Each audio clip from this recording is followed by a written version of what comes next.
प्रणाम भगवन। ओम श्री गुरुवे नमः। ओम सर्वश्रुति शिरोरत्न विराजिते पदाम्बुजः वेदान्तम्बुजमार्तण्डं तस्मै श्री गुरुवे नमः।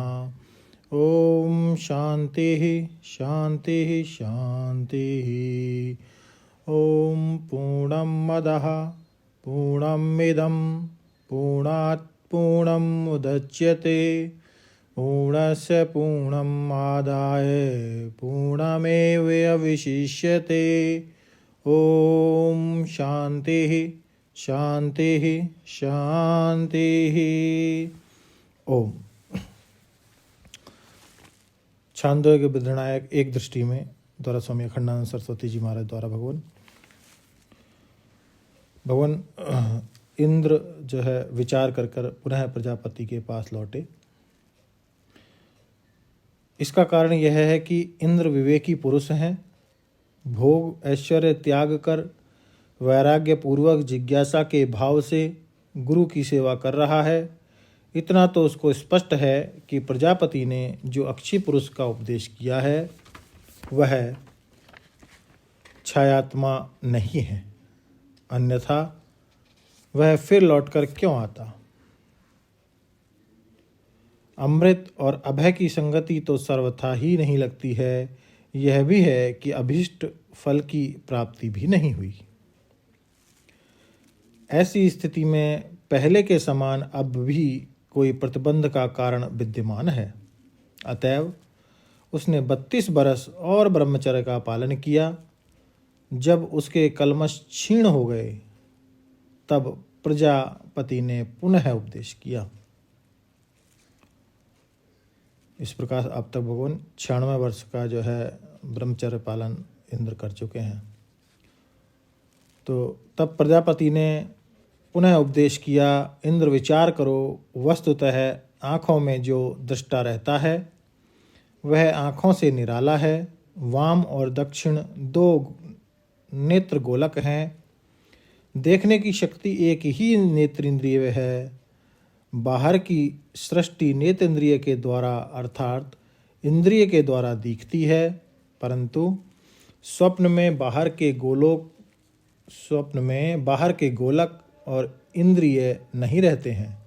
फिर भी स्वप्न में मन अपनी माया फैला देता है और यह अपने ही प्रपंच को देखता है, परंतु जब पूरी तरह सो जाता है संप्रसन्न, तब न कोई दृश्य है, न वासना, न विक्षेप, न व्यक्तित्व का भान है। सुषुप्ति में जागृत और स्वप्न दोनों को ही भूल जाता है। देखो, इंद्र यह जागृत को भूल जाता है, वैसे ही जो कुछ नहीं जानता है, कुछ को मेरा नहीं करता है। यह जागृत को भूल जाता है, वैसे ही जो कुछ नहीं जानता है, कुछ को मैं मेरा नहीं करता है, वह आत्मा है। वही अमृत अभय ब्रह्म है। इंद्र यह सुनकर शांत हृदय से वहां से चल पड़े, परंतु देवलोक में पहुंचने से पहले ही उनके हृदय में विवेक का उदय हुआ। वे सोचने लगे, यह क्या आत्मा है, यह अमृत अभय कैसे है। यह तो सुषुप्ति काल में न अपने को जानता है, यह मैं हूँ, और न जागृत स्वप्न को देखने वाले भूतों को ही जानता है। यह तो उस समय मानो विनाश में ही लीन हो जाता है, विनिष्ट हो जाता है। यदि ज्ञान होता तो ज्ञाता के सद्भाव का तो अधिगम होता है। यदि यही आत्मा होता तो प्रजापति ने इसको अभय अमृत ब्रह्म कैसे कहा होता। ऐसा लगता है कि उनके द्वारा उपदिष्ट तत्व का अभी मुझे साक्षात्कार नहीं हुआ है। उनका उपदेश सच है, परंतु मुझसे ठीक ठीक ग्रहण नहीं हुआ। इंद्र के त्याग, वैराग्य, विवेक, श्रद्धा और तीव्र जिज्ञासा को देखकर प्रजापति बहुत प्रसन्न हुए।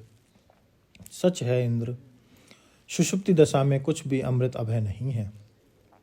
वहाँ ना कोई सुख है और ना कोई ज्ञान है। सुषुप्ति दशा सत भी तो नहीं है,